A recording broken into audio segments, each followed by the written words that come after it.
ఏపీలో అధికారం మారింది. కొత్త ప్రభుత్వం కొలువుదీరింది. దీంతో పాత ప్రభుత్వం అమలు చేసిన పథకాల పేర్ల మార్పు మొదలైంది. ఇందుకు సంబంధించి కూటమి ప్రభుత్వం ఆదేశాలు జారీ చేసింది. ప్రస్తుతం జగనన్న విద్యా దీవెనగా కొనసాగుతున్న పథకాన్ని పోస్ట్ మెట్రిక్ స్కాలర్షిప్గా మార్చారు. వైఎస్ఆర్ కళ్యాణమస్తు పథకం చంద్రన్న పెళ్లి కానుకగా మారింది. వైఎస్ఆర్ విద్యోన్నతి పథకం పేరును ఎన్టీఆర్ విద్యోన్నతిగా మారుస్తూ ఆదేశాలు ఇచ్చారు. జగనన్న విదేశీ విద్యా దీవెన ఇకపై అంబేద్కర్ ఓవర్సీస్ విద్యానిధిగా మారనుంది. జగనన్న సివిల్ సర్వీసెస్ ప్రోత్సాహకం పథకం సివిల్ సర్వీస్ పరీక్షా ప్రోత్సాహకాలుగా కొనసాగనుంది. ఈ మేరకు ఏపీలో కలెక్టర్లకు గ్రామ వార్డు సచివాలయాలకు కీలక ఆదేశాలు జారీ చేసింది. ఇకపై ఏపీ రాజముద్ర ఉన్న సర్టిఫికెట్లు మాత్రమే వాడాలని స్పష్టం చేసింది. 2019-24 మధ్య వచ్చిన కొత్త పథకాల పేర్లు తొలగించాలని సూచించారు. కొత్త పేర్లు వచ్చే వరకు సాధారణ పేర్లు వాడాలని పేర్కొంది. ప్రభుత్వ వెబ్సైట్లో పార్టీ జెండా రంగులు తీసేయాలని ఆదేశించింది.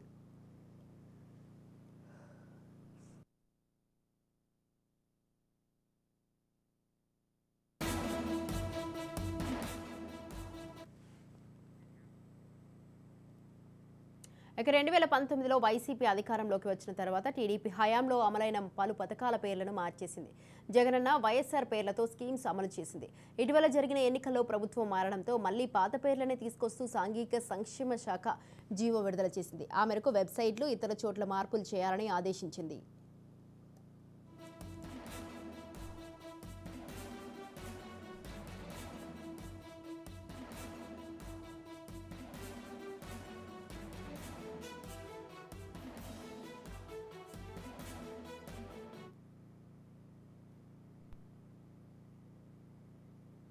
ఇక మరోవైపు తెలంగాణలో సైతం కాంగ్రెస్ సర్కారు వచ్చిన వెంటనే బీఆర్ఎస్ ప్రవేశపెట్టిన పథకాలను చెరిపివేసి పేర్లను మార్చేసి పూర్తిగా తమ మార్క్ చూపించే ప్రయత్నం చేసింది రేవంత్ సర్కార్.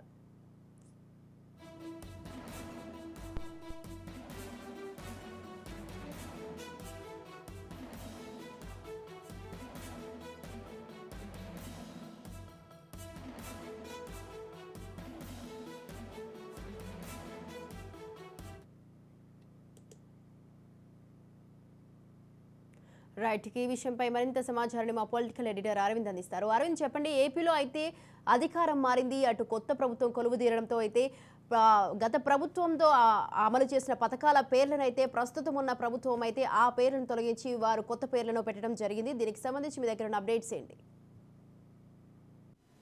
ఆంధ్రప్రదేశ్, తెలంగాణ రాష్ట్రాల్లో ప్రభుత్వం మారగానే ప్రభుత్వ పథకాల పేర్లు మారటం మొదలైంది.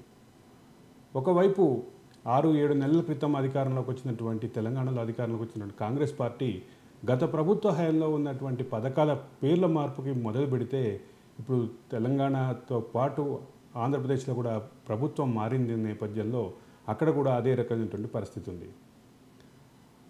తెలంగాణ రాష్ట్రంలో కేసీఆర్ పేరిట ఉన్నటువంటి కొన్ని పథకాల పేర్లు, అదే సందర్భంలో రైతు బంధు లాంటి ఎవరి పేరు లేనటువంటి పథకాల పేర్లు కూడా మారబోతున్నటువంటి పరిస్థితి ఉంది. రైతు బంధు పథకాన్ని రైతు భరోసా పేరిట పథకం పేరు మారుస్తుంటే ఇక అంటే మరికొన్ని పథకాలకు సంబంధించినటువంటి అంశంలో కూడా పథకాల పేర్ల మార్పుకి మొదలైంది. రైతు భరోసా రైతు బంధు పేరిట ఇచ్చినప్పటికీ రైతు భరోసాగా అభివర్ణించినటువంటి కాంగ్రెస్ ప్రభుత్వం మరికొన్ని పథకాలకు సంబంధించినటువంటి ముఖ్యంగా ఆరోగ్యశ్రీ పథకానికి సంబంధించి రాజీవ్ గాంధీ పేరుని పెట్టాలని డిసైడ్ అయినటువంటి పరిస్థితి ఉంది. రెండో పక్క ఆంధ్రప్రదేశ్ రాష్ట్రంలో పథకాల పేర్ల మార్పుకి సంబంధించినటువంటి అంశం కీలకంగా ఉంది. ఎందుకు అంటే ఆంధ్రప్రదేశ్ రాష్ట్రంలో గత పాలనలో ఎక్కువ పథకాలకి జగన్ పేరు, వైఎస్ఆర్ పేరు పెట్టినటువంటి నేపథ్యంలో ఇప్పుడు పథకాల పేర్ల మార్పు ఖచ్చితంగా కేంద్రంగానే ఉన్నటువంటి పరిస్థితి.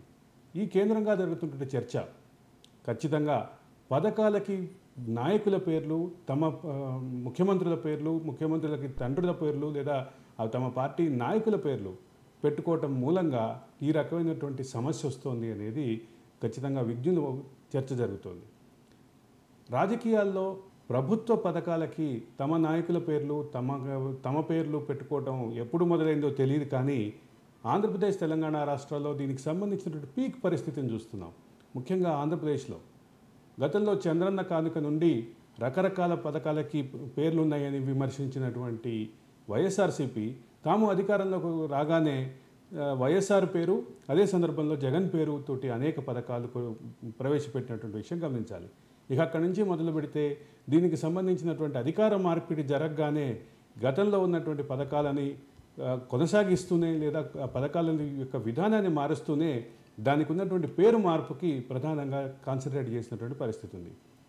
జగనన్న అనే పేరున్నటువంటి పథకాలన్నింటినీ తొలగించాలని ఇప్పటికే నిర్ణయించారు. అదే సందర్భంలో వైఎస్ఆర్ పేరిట ఉన్నటువంటి పథకాలను కూడా తొలగిస్తున్నటువంటి పరిస్థితి. అదేవిధంగా వైఎస్ఆర్ పేరిట ఉన్నటువంటి పేర్లను కూడా తొలగించి మార్పు చేస్తున్నటువంటి పరిస్థితి గమనించాలి.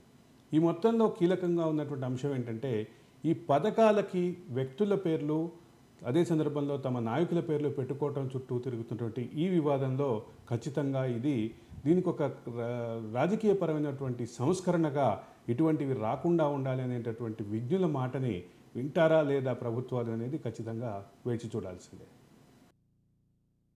Thank you Aravind, thanks for the details.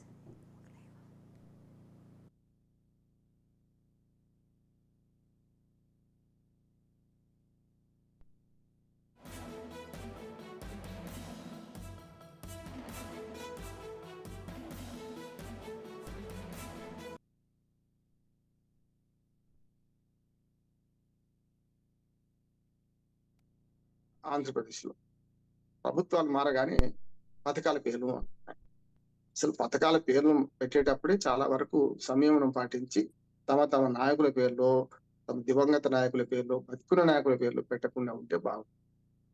Red వచ్చే మొదలాడన్నట్టు, అంటే కులానికి సంబంధించింది కాదు, ఒక సామెత చెప్తున్నాను. తెలంగాణలో ప్రభుత్వం మారగానే కేసీఆర్ కిట్ అని మనకు బాలింతలకు ఇచ్చేది, ఏదైతే మనకు ప్రసూతి కాగానే ఆడపిల్ల పుడితే 13,000, మగపిల్లవాడు పుడితే 12,000, ఇట్లా ఇవన్నీ కేసీఆర్ కిట్, సూట్ కేసు, దానిలో అన్ని రకాల వస్తువులు 16 రకాల వస్తువులు పెట్టిస్తున్నారు. అట్లా కేసీఆర్ కిట్ వారు చేసి అసలు మొత్తమే దాని పథకమే తీసేసినట్టున్నారు. ఇప్పుడు దాకా అమలు కాలే కనుక ప్రభుత్వాలు మారగానే ఈ పథకాల పేర్లు ఇటీవల ఆంధ్రప్రదేశ్ లో కూడా కొత్త ప్రభుత్వం వచ్చింది, అక్కడ కూడా అది జరుగుతుంది. జగనన్న కానుక అంటే చంద్రన్న కానుక, వైఎస్ఆర్ హెల్త్ యూనివర్సిటీ అంటే అంతకుముందు ఎన్టీఆర్ హెల్త్ యూనివర్సిటీ తీసేసి వైఎస్ఆర్ యూనివర్సిటీ అని పెట్టారు, హెల్త్ యూనివర్సిటీ. ఇప్పుడు మళ్ళీ పేరు మార్చారు. ఇట్లా పర్మనెంట్ గా ఉండాల్సిన పేర్లను మార్చకుండా ఉంటే బాగుంటుంది. ఉదాహరణకు తెలంగాణలో రాజీవ్ గాంధీ ఇంటర్నేషనల్ ఎయిర్పోర్ట్ ఉంది. వచ్చినప్పుడల్లా మారితే ఎట్లా? అది పెద్దది, కేంద్ర ప్రభుత్వం కనుక మారుస్తలేదు. కానీ రాష్ట్ర ప్రభుత్వం అయితే ఏం చేసేవాళ్ళు? అందుకని దీనికి తాత్కాలిక పరిష్కారం కంటే శాశ్వత పరిష్కారం ఆలోచించాలి. మొట్టమొదలు బతికున్న వాళ్ళ పేరు పెట్టకుండా బెస్ట్ ఒకటి. రెండవది, ప్రభుత్వాలు శాశ్వతము, పార్టీలు శాశ్వతం కాదని సత్యాన్ని వీళ్ళు తెలుసుకోవాలి. ఇప్పటిదాకా ఏమనుకుంటున్నారంటే మేమే అధికారానికి శాశ్వతం అని చెప్పి అధికారంలోకి రాగానే అవాకులు చవాకులు పేలుతున్నారు, రకరకాలుగా మాట్లాడుతున్నారు. చివరికి అంటే పోలీస్ యంత్రాంగం తమ చేతిలో ఉందన్న విధంగా మేము పోతే కుర్చీలు వేస్తారు, మీరు వెళ్ళండి, ప్రతి పోలీస్ స్టేషన్ లో కూడా మీకు టీ ఇస్తారు అని కూడా మాట్లాడుతున్నారు. అందుకని నేనేమంటున్నానంటే ఇప్పుడు ఈ పథకాలు అంటే బేసిక్ గా ఈ పార్టీలు అర్థం చేసుకోవాల్సింది అంటే ప్రజల తీర్పు ఇచ్చినప్పుడు దాన్ని అణకువతో స్వీకరించాలి. దాన్ని ఎంత ఎదిగినా అంత ఒదిగి ఉండాలి. ప్రజా తీర్పు మళ్ళీ వచ్చే 5 ఏళ్ల తర్వాత ఎట్లా ఉంటుందో తెలియదు కనుక చేయాల్సిన పని మేము శాశ్వతం కాదు, మా పనులు శాశ్వతము అనే విధంగా పోతే ఈ పథకాల పేర్లు ఎట్లా పడితే అట్లా బతుకున్న వాళ్ళే, చచ్చిపోయిన వాళ్ళ పేర్లు పెట్టారు, పెట్టి మళ్ళీ తీసేయారు కూడా. ఒక దానికి గౌరవం ఇచ్చినప్పుడు గౌరవాన్ని కాపాడాలి. గత ప్రభుత్వం చేసిన పనులను మనం కొనసాగించాలి.